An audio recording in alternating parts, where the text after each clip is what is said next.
Hello guys, welcome to our YouTube channel. കഴിഞ്ഞ വീഡിയോയിലൂടെ നമ്മൾ കുറച്ച് ടൂൾസുകൾ പരിചയപ്പെട്ടിട്ടുണ്ട്. DNS എൻയൂമറേഷൻ ബന്ധപ്പെട്ട് ഒരു വീഡിയോ ആണ് നമ്മൾ കഴിഞ്ഞ ചെയ്തത്. ജസ്റ്റ് അതൊക്കെ ഒന്ന് പോയി നോക്കുക. നമുക്ക് എല്ലാവരും മെയിനായിട്ട് നമുക്ക് ഇൻഫർമേഷൻ കളക്ട് ആണ് എല്ലാത്തിനും വേണ്ടത്. ഓക്കെ, നമ്മളിങ്ങനെ ഒവാസ്മിൻ്റെ ടോപ്പ് 10 വൾണറബിലിറ്റിയിലേക്ക് കിടക്കുകയാണ്. ഓക്കെ, ഓരോ വൾണറബിലിറ്റി ഏതാണെന്ന് നമുക്ക് ഇങ്ങനെ വീഡിയോയിലൂടെ മനസ്സിലാക്കാം. ഇന്നത്തെ നോക്കണേ ക്രോസ് സൈറ്റ് സ്ക്രിപ്റ്റ് അല്ലെങ്കിൽ XSS. ഓക്കെ, ഈ ക്രോസ് സൈറ്റ് സ്ക്രിപ്റ്റ് ഇറങ്ങാം, സ്ക്രിപ്റ്റിങ് ഇറങ്ങിയ നിങ്ങളൊരു ഇതുണ്ടാവും, സ്ക്രിപ്റ്റ് ചെയ്യുക, ഗെയിം അതേപോലത്തെ കാര്യങ്ങളൊക്കെ സ്ക്രിപ്റ്റുകൾ എടുക്കുക, അങ്ങനെയൊക്കെ ഉണ്ടൊരു വിചാരം ഉണ്ടാവും. പക്ഷെ അതൊന്നുമല്ല, വലിയ ഇതൊന്നും കരുതൊന്നും വേണ്ട. ക്രോസ് സൈറ്റ് സ്ക്രിപ്റ്റ് അപ്പോൾ ജാവ സ്ക്രിപ്റ്റ് ഇറങ്ങിയൊരു ലാംഗ്വേജ് ഉണ്ട്.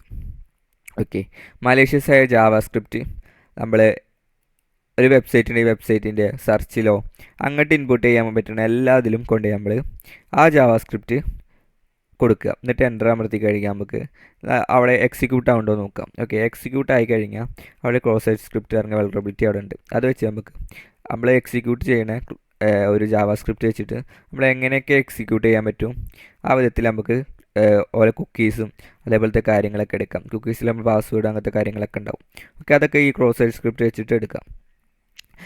ക്രോസ് സൈറ്റ് സ്ക്രിപ്റ്റ് ഒരു 4 തരത്തിലുണ്ട്. റിഫ്ലക്റ്റഡ് ഉണ്ട്, സ്റ്റോർസ് ടൈപ്പ് ഉണ്ട്, ബ്ലൈൻഡ് ഉണ്ട്, ഡോം ഉണ്ട്. ഇതിൽ നമ്മൾ ഈ 3 പഠിക്കുകയുള്ളൂ, റിഫ്ലക്റ്റഡും സ്റ്റോർഡും ബ്ലൈൻഡും. ഓക്കെ, റിഫ്ലക്റ്റഡ് ഇറങ്ങിയാൽ നമ്മൾ ആ ലിങ്ക് അയച്ചു കൊടുത്തു കഴിഞ്ഞാൽ നമ്മളെ ഓപ്പോസിറ്റുള്ള വിക്ടിമിന് ആ ഒരു ക്രോസ് സൈറ്റ് സ്ക്രിപ്റ്റ് അവിടെ റിഫ്ലക്റ്റ് ആയി വെക്കും.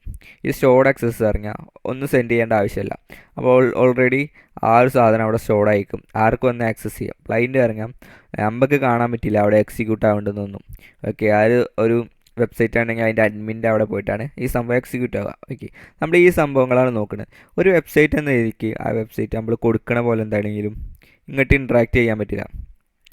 ഞാൻ അവിടെ ഒരു ഹലോ കൊടുത്താൽ എനിക്ക് അതേപോലെ തിരിച്ച് ഹലോ തരേണ്ട ആവശ്യമില്ല. ഞാനൊരു സെർച്ചിങ് ബാറിൽ ഓക്കെ, ഞാൻ ഒരു വെബ്സൈറ്റ് കയറിയിട്ട് അതിൻ്റെ ഏതെങ്കിലും ഭാഗത്തേക്ക് പറയും, അപ്പോൾ ഒരു 404 ഇററാണ് കാണിക്കേണ്ടത്. അപ്പോൾ അതിനനുസരിച്ച് അവിടെയുള്ള ഡാറ്റകൾ ഫുൾ എടുത്ത് തരും. അതൊന്നും പാടില്ല. അപ്പോൾ നമ്മൾ കൊടുക്കുന്നതനുസരിച്ച് വെബ്സൈറ്റ് ഒരിക്കലും നമ്മൾക്ക് ഇങ്ങോട്ട് റീപ്ലൈ തരാൻ പാടില്ല. അപ്പോൾ നമുക്ക് ആ ഒരു വെബ്സൈറ്റ് ഉണ്ടാക്കിയാൽ ഇന്നൊരു സാധനം കൊടുത്തു കഴിഞ്ഞാൽ ഇന്നതാവണമെന്ന് ഒരു ഇറർ കാണിക്കണമെന്ന് കൊടുക്കണം. ഓക്കെ, ഈ ക്രോസ് സൈറ്റ് സ്ക്രിപ്റ്റ് കൃത്യമായിട്ട് നമ്മളൊരു ജാവ സ്ക്രിപ്റ്റ് അവിടെ എൻ്റർ ചെയ്യുമ്പോഴത്തേനും ആ എൻ്റർ ചെയ്തതിനെ അവിടെ എക്സിക്യൂട്ട് ആവാൻ സമ്മതിക്കരുത്. ഓക്കെ, അതാണ് ഒരു വെബ്സൈറ്റ് ഉണ്ടാക്കുമ്പോൾ ചെയ്യേണ്ടത്. സാനിറ്റൈസ് ചെയ്യണം, ഒരു ഫിൽറ്റർ ചെയ്തെടുക്കണം. ആ ക്രോസ് സൈറ്റ് സ്ക്രിപ്റ്റ് അവിടെ അപ്ലൈ ചെയ്യാൻ പാടില്ല. ഓക്കെ, നമ്മൾ അടുത്ത വീഡിയോയിൽ ഈ ക്രോസ് സൈറ്റ് സ്ക്രിപ്റ്റ് ചെയ്യുന്നത് എങ്ങനെയാണെന്ന് കാണിക്കാം. ഓക്കെ, അതെങ്ങനെയാണെന്ന് നമുക്ക് നോക്കാം. Okay, bye guys.